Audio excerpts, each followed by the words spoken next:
Je lis du livre de 2 Timothée chapitre 3, les versets 14 à 16, ce qui suit.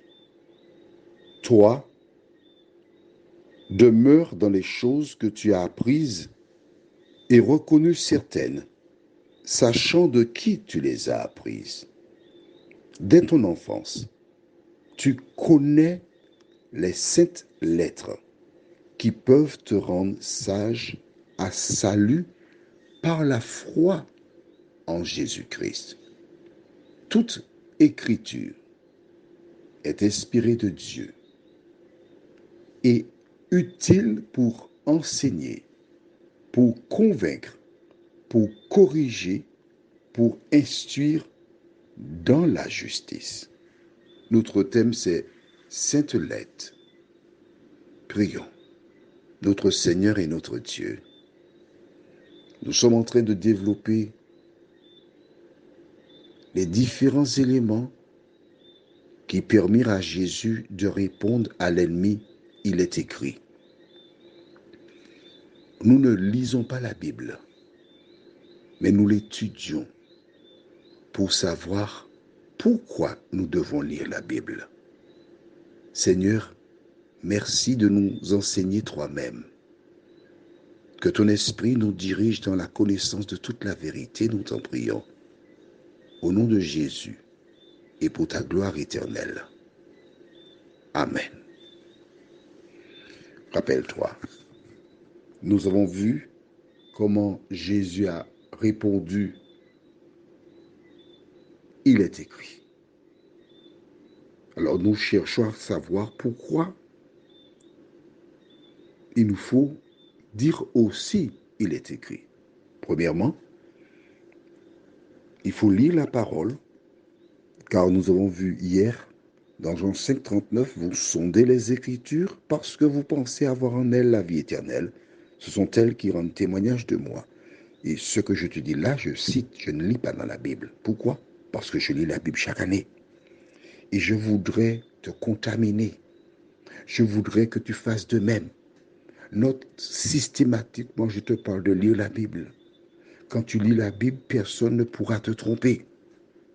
Aujourd'hui, Paul écrit une lettre à un jeune homme qui s'appelle Timothée. On va faire du mot à mot ce matin. Verset 14. Toi, Timothée, ça veut dire toi, Jacqueline, toi, Pierrette, toi, Élodie. D'accord? Note bien que c'est personnel.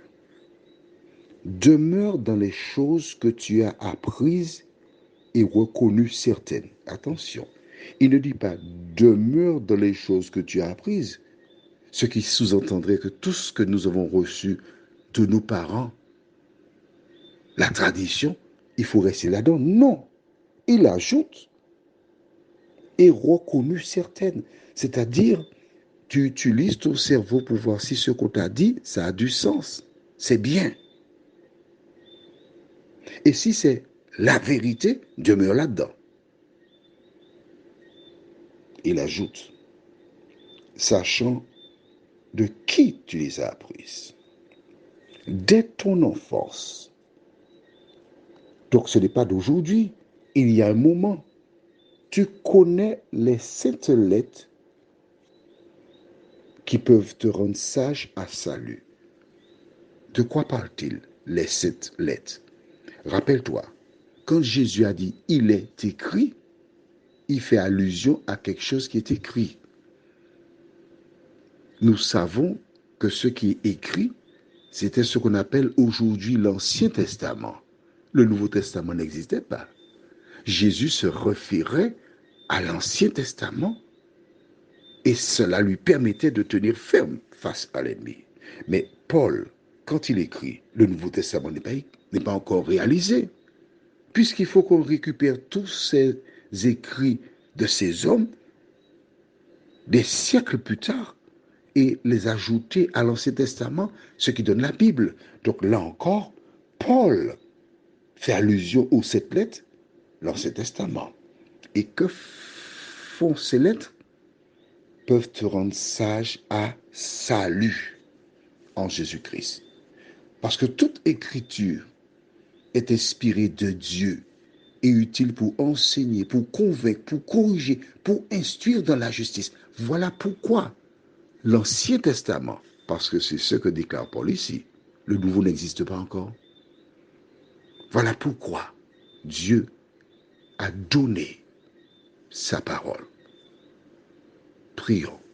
Notre Dieu, notre Père, nous te remercions pour ces nouvelles découvertes que nous faisons aujourd'hui.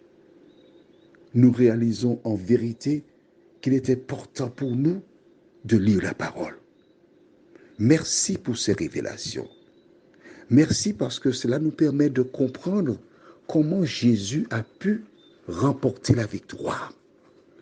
Fais de nous des lecteurs, des chercheurs bibliques, nous t'en prions.